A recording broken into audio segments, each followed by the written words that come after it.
नमस्कार, मैं रेखा शर्मा और आज हम पाठ 14 खान पान की बदलती तस्वीर में हमारे देश में जगह जगह क्षेत्रों में क्या क्या खाना बनता है उसके बारे में हम आपको आज बताएंगे।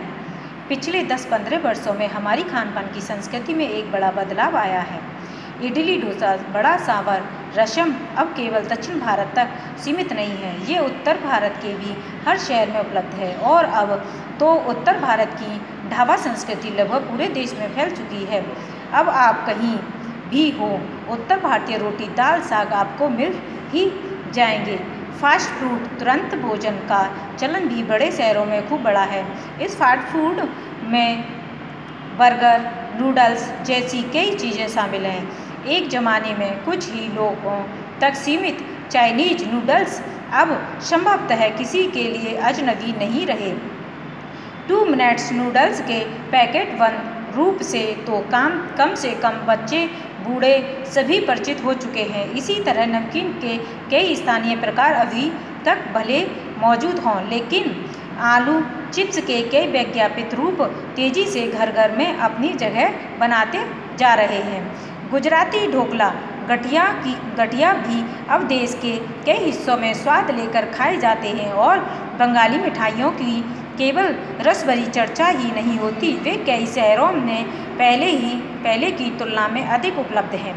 यानी स्थानीय व्यंजनों के साथ ही अब अन्य प्रदेशों के व्यंजन पकवान भी प्राय हर क्षेत्र में मिलते हैं और मध्यवर्गीय जीवन में भोजन विविधता अपनी जगह पर बना चुका है।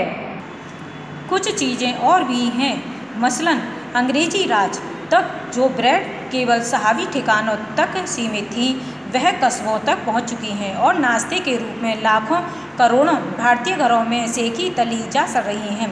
खान पान की इस बदलती हुई संस्कृति से सबसे अधिक प्रभावित नई पीढ़ी हुई है, जो पहले के स्थानीय व्यंजनों के बारे में बहुत कम जानती है, पर कई नए व्यंजनों के बारे में बहुत कुछ जानती है। स्थानीय व्यंजन भी तो अब घटकर कुछ ही चीज़ों तक सीमित रह गए हैं।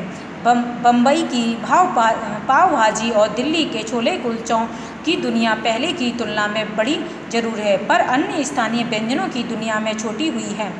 जानकार ये भी बताते हैं कि मथुरा के पेड़ों और आगरा के पेठे नमकीन में अब वह बात कहाँ रही, यानी जो चीज़ें बची हुई हैं उनकी गुणवत्ता में फ़र्क पड़ा है।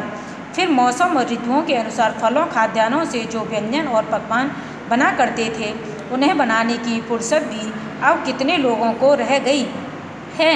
अब गृहिणियों का कामकाजी महिलाओं के लिए खरबूजे के बीज सुखाना, छीलना और फिर उनसे व्यंजन तैयार करना सचमुच दुस्साध्य है। यानी हम पाते हैं कि